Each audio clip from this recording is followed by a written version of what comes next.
Hello students, welcome to all. 11.4 हमने start की हुई है, उसी को आगे कंटिन्यू करेंगे। आज क्वेश्चन नंबर 6। एक अर्धगोलाकार टंकी 1 सेंटीमीटर मोटी एक लोहे की चादर से बनी है। यदि इसका आंतरिक व्यास आंतरिक त्रिज्या 1 मीटर हो तो इस टंकी के बनाने में लगे लोहे का आयतन ज्ञात कीजिए। ठीक है, तो आंतरिक त्रिज्या दे रखी है हमें। आंतरिक त्रिज्या गिवन है हमारे पास, जो गिवन है हम उसको लिख लेंगे। आंतरिक त्रिज्या is equal to 1 metre given है हमारे पास। ठीक है, और हमारे पास जो लोहा लगा है, जितना भी लोहा लगा है, अर्धगोलाकार टंकी 1 सेंटीमीटर मोटे एक लोहे की चादर से बनी है। तो लोहे की चादर की जो मोटाई है, वो हमारे पास कितनी है? 1 सेंटीमीटर है। ये यूनिट मीटर में है, ये सेंटीमीटर में है। तो सबसे पहले तो हमें दोनों यूनिट्स को सेम करना पड़ेगा। यूनिट को सेम करेंगे तो इसको सेंटीमीटर में बदल दो। 1/100 हो जाएगा, 0.01 मीटर आ जाएगा हमारे पास। ठीक है, आंतरिक त्रिज्या और चादर की मोटाई को लगा के हमारे पास बनेगी बाहरी त्रिज्या, जो कि आएगी हमारे पास 1 मीटर प्लस 0.1 मीटर। दोनों को ऐड करेंगे हम तो 1.01 मीटर हमारे पास निकल के आएगी बाहरी त्रिज्या। अब हमसे पूछा गया है कि जो चद्दर लगी है, जैसे कि अर्धगोलाकार इस तरह की एक टंकी है। ठीक है, अब उसके ऊपर यहाँ पे कुछ चद्दर लगा के परत और मोटी कर दी है, इसको इतनी मोटी परत बना दी है इस चादर की। तो आंतरिक त्रिज्या यहाँ से यहाँ तक की त्रिज्या दे रखी थी और इस चादर की मोटाई दे रखी थी हमें। इन दोनों का एडिशन कर दिया तो यहाँ से यहाँ तक की त्रिज्या हमने निकाल ली। अब पूछा गया है कि जो ये चादर लगी इसका आयतन ज्ञात करो। ठीक है, चादर का आयतन कैसे निकाल लेंगे? ये अर्धगोलाकार का वो है, टंकी है, तो पहले अंदर का आयतन निकाल लें हम, ये वाला, और फिर कंप्लीट बाहर का निकाल लें। दोनों को आपस में माइनस कर देंगे तो ये चादर का आयतन बच जाएगा। तो चलो निकालते हैं हम चादर का आयतन। चादर का आयतन इज इक्वल टू हमारे पास हो जाएगा बाहरी अर्धगोले का आयतन माइनस आंतरिक अर्धगोले का आयतन।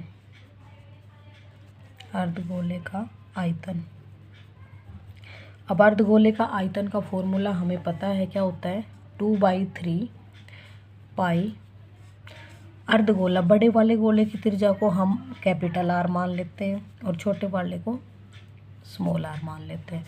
तो हमारे पास हो जाएगा r² माइनस r²।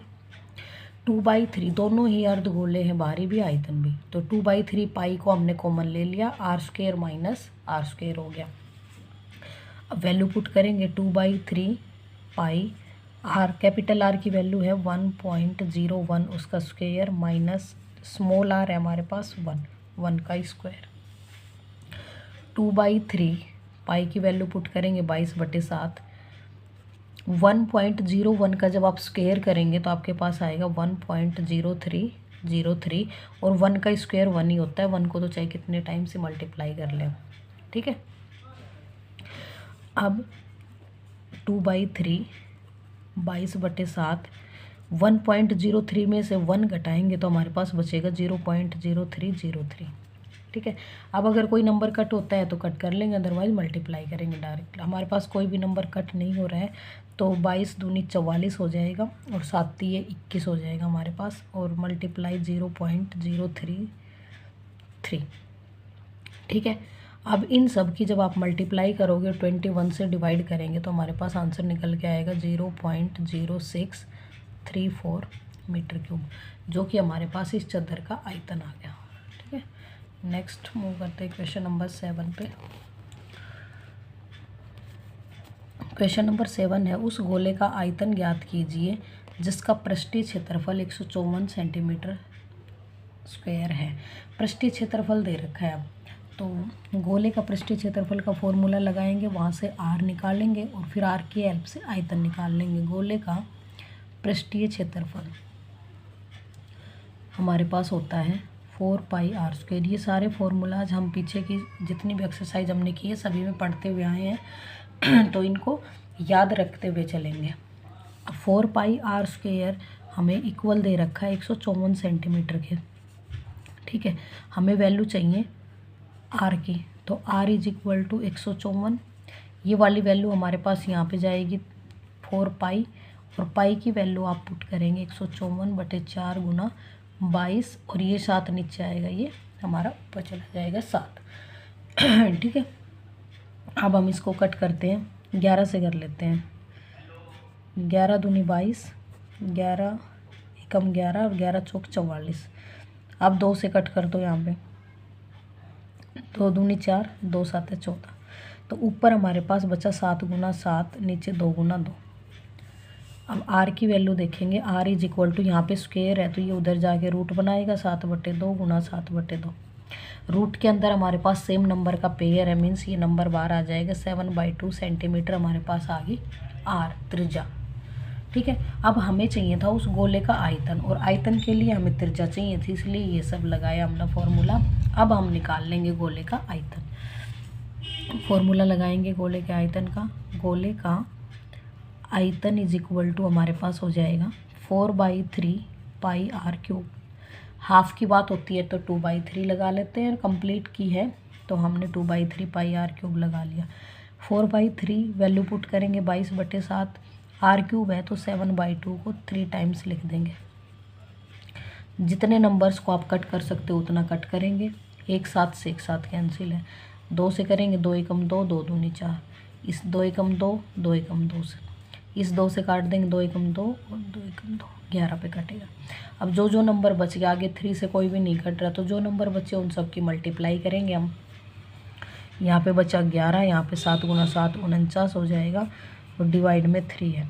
49 और 11 की मल्टीप्लाई हम करेंगे तो हमारे पास आएगा 539 डिवाइड बाई 3। 539 को जब आप 3 से डिवाइड करेंगे, 3 एकम 3, 3 7 21, 3 निम्न 27, और 2 रिमाइंडर बचेगा, उसको यहाँ पे लिखेंगे 3 सेंटीमीटर क्यूब।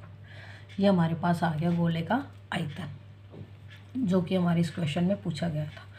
नेक्स्ट मूव करते हैं क्वेश्चन नंबर 8 पे। क्वेश्चन नंबर 8 है, किसी भवन का गुंबद एक अर्धगोला गोले के आकार का है। अर्धगोला है हमारे पास, ठीक है। गुंबद जो है वो इस तरह से कुछ बना हुआ है, अर्धगोलाकार दिखाया गया है, ठीक है।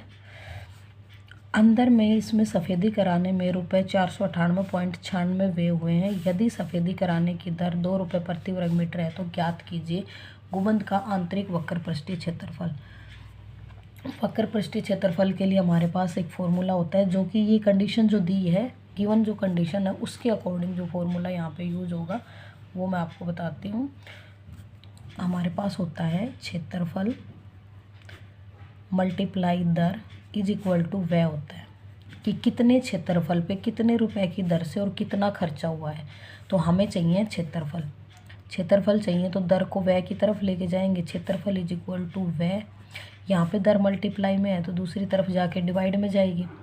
इस फॉर्मूले में हमें व्यय भी दे रखा है क्वेश्चन में और दर भी दे रखी है। निकाल लेंगे क्षेत्रफल 498.96 डिवाइड बाई 2, और 2 से जब हम डिवाइड करेंगे तो हमारे पास निकल के आएगा 249.48 मीटर स्क्वायर। मीटर स्क्वायर यहाँ पे देखो, दर प्रति वर्ग मीटर थी तो हमने मीटर स्क्वायर यूनिट ले ली यहाँ पे। ये आ गया हमारा क्षेत्रफल, वक्र पृष्ठीय क्षेत्रफल। ये था हमारा फर्स्ट पार्ट। अब सेकंड में क्या पूछा गया वो देखेंगे। गुंबद के अंदर की हवा का आयतन। इसके अंदर जो हवा है, अंदर का मीन्स यहाँ पे आयतन की ज़रूरत पड़ेगी, हमें आयतन निकालना पड़ेगा। और आयतन निकालना है तो उसके लिए हमें चाहिए त्रिज्या r। हमारे पास क्षेत्रफल है तो क्षेत्रफल की हेल्प से हम निकालेंगे r। यहाँ पे वक्र पृष्ठीय क्षेत्रफल क्या होता है अर्धगोले का, हमारे पास वक्र पृष्ठीय क्षेत्रफल अर्धगोले का। अभी इससे पहले क्वेश्चन में हमारे पास फुल गोले का यूज हुआ था तो 4π² लिया था हमने, इसमें हो जाएगा 2πr²। अर्धगोले का वक्र पृष्ठीय क्षेत्रफल है, इसकी वैल्यू पुट करेंगे 249.48 2 पाई की वैल्यू 22/7 रखेंगे और आर स्क्वायर हमें निकालना है। अब आर स्क्वायर को एक तरफ रखेंगे, बाकी नंबर्स को 249.48, ये सारी वैल्यू उस साइड जाएंगी तो 2 और 22 नीचे आ जाएंगे, 7 गुना में ऊपर चला जाएगा। ठीक है, अब हम इसको कैंसिल आउट करेंगे। R square is equal to, जो नंबर कैंसिल हो रहे हैं पहले उनको कैंसिल कर लेते हैं। ठीक है, तो हमारे पास है 2 से कट कर लो, 2 एकम 2, 2 दूनी 4, 2 चौके 8, पॉइंट 2 7 14 और 2 चौके 8। ठीक है, फिर हम करेंगे इसको, फिर से 2 से करेंगे तो यहाँ आ जाएगा 11, 2 6 12, 2 दूनी 4, पॉइंट 2 3 6 और 2 7 14। ठीक है, फिर अगर ये 11 से कट होता है तो कर देते हैं 11 5 55 पे चला जाएगा, उसके बाद 7 बचेगा, 11 6 66 पे चला जाएगा। हाँ, 11 से कट हो रहा है पूरा, 11 एकम 11, 11 5 55 पे कट हो रहा है ये। फिर यहाँ पे 7 बचेगा, 63 73 बनेगा, 11 6 66। ठीक है, पॉइंट लग जाएगा 5 पॉइंट। फिर यहाँ पे 7 बच रहा है, 11 7 73। तो इन दोनों नंबर्स की 5.67 की जब हम मल्टीप्लाई करेंगे तो हमारे पास निकल के आएगा 39.69 आर स्क्वायर है ये। अब हमें चाहिए आर, तो इधर जाके ये रूट बनाएगा, जो ये स्क्वायर है ये दूसरी तरफ जाके रूट बनाएगा, और 39.69 हमारे पास 6.3 का होता है रूट स्क्वायर। तो आर की वैल्यू हमारे पास आई 6.3। अब क्वेश्चन पार्ट सेकंड में पूछा था अंदर की हवा का आयतन, मीन्स हमें निकालना है अब अर्धगोले का आयतन। अर्धगोले के आयतन का फॉर्मूला लगाएंगे। अर्धगोले का आयतन इज इक्वल टू हमारे पास हो जाएगा 2/3 पाई आर क्यूब। 2/3 पाई की वैल्यू पुट करेंगे 22/7, आर की वैल्यू अभी निकाली है 6.3 मल्टीप्लाई 6.3 मल्टीप्लाई 6.3। सारे नंबर जो कट कर सकते हैं उनको कट करेंगे, 3 एकम 3, 3 दूनी 6, 3 एकम 3। 7 से करेंगे, 7 एकम 7, 0, 7 नेम 63। अब 22 की और 2 की 44 गुना 2.1 गुना 0.9 गुना 6.3। सारे नंबर्स की जब आप मल्टीप्लाई करेंगे तो हमारे पास निकल के आएगा 523.908 सेंटीमीटर, सॉरी मीटर क्यूब, क्योंकि सारी यूनिट्स मीटर में है, मीटर क्यूब। ठीक है, ये था क्वेश्चन नंबर 9। अब मूव करते हैं क्वेश्चन नंबर 8 था, अब 9 पे मूव करते हैं। क्वेश्चन नंबर 9 देखिए, लोहे के 27 ठोस गोलों को पिघलाकर,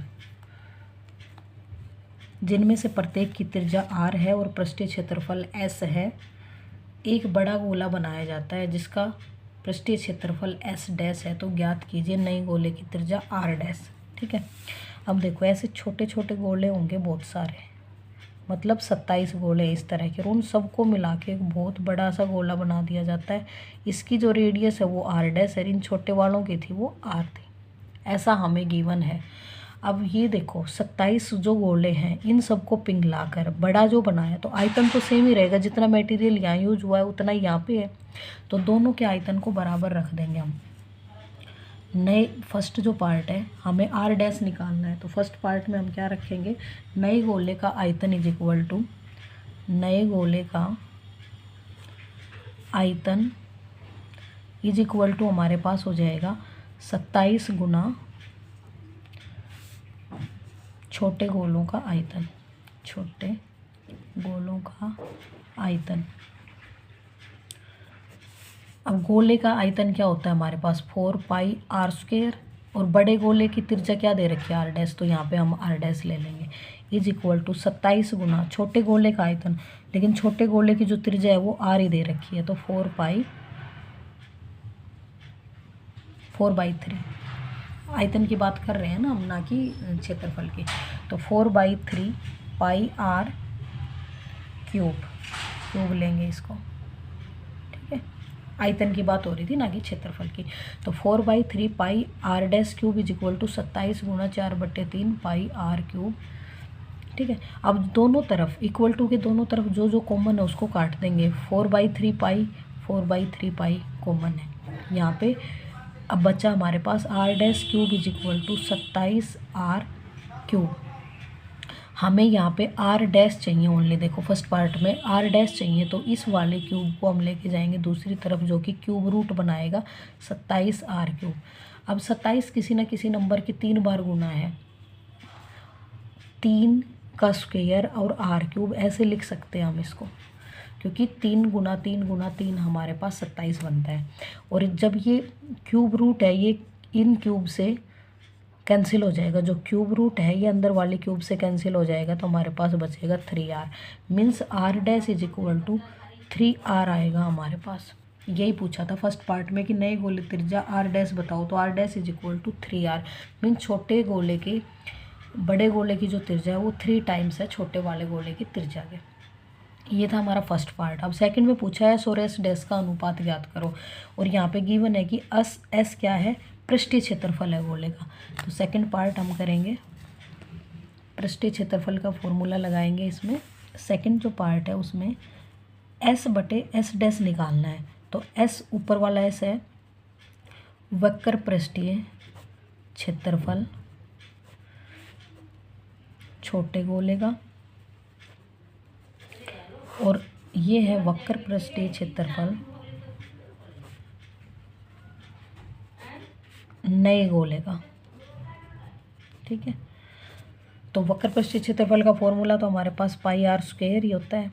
तो छोटे वाले की तो त्रिज्या भी r थी इसलिए सेम रहेगा, और बड़े वाले की हो जाएगी r डैश स्क्वायर। ये फॉर्मूला है। अब r तो r ही है, और r डैश की वैल्यू हमने 3r निकाली है, वैल्यू पुट कर देंगे यहाँ पे 4 पाई r स्क्वायर, 4 पाई r डैश की जगह हम रखेंगे 3r का स्क्वायर। ठीक है, सेम सेम वैल्यू से सेम कट कर देंगे, 4 से 4 कट हो जाएगा, पाई से पाई कट हो जाएगा। ठीक है, अब देखिए r square 3r square means है 3 का स्क्वायर 9 हो जाएगा, और r स्क्वायर से r स्क्वायर कैंसिल हो जाएगा, यहाँ बचेगा 1/9। और इसी को हमें s dash is equal to 1/9 हो गया। और अनुपात में अगर लिखने के लिए बोला जाए तो 1:9 लिख देंगे कि दोनों का जो पृष्ठीय क्षेत्रफल है नए गोले और पुराने गोले का, उनका 1:9 है हमारे पास। ठीक है, नेक्स्ट मूव करते हैं क्वेश्चन नंबर 10 पे, जो कि इस एक्सरसाइज का लास्ट क्वेश्चन है हमारा, और इस चैप्टर का भी लास्ट है। 11th चैप्टर हमने कंप्लीट कर लिया है। आई होप आपको ये सीरीज़ अच्छी लग रही होगी और आप इसको फॉलो कर रहे होंगे। चलो देखिए 10th क्वेश्चन। दवाई का एक कैप्सूल 3.5 mm व्यास का एक गोला है। व्यास गिवन है, व्यास इज इक्वल टू 3.5 mm। और हमें जितने भी क्वेश्चन हमने 11 चैप्टर में किए हैं, चाहे शंकु के चाहे गोले की, तो सब जगह फॉर्मूला जो है हमारे पास, हमें त्रिज्या चाहिए होता है। तो व्यास की पहले त्रिज्या बना लेंगे, 3.5 डिवाइड बाई 2 mm हमारे पास क्या हो जाएगी, त्रिज्या। अब आगे बोला गया इस कैप्सूल में भरने के लिए कितनी दवाई की आवश्यकता होगी। गोलाकार कैप्सूल है हमारे पास, उसके अंदर कुछ फिल होना है, इसका मतलब क्या निकलेगा, आयतन निकलेगा।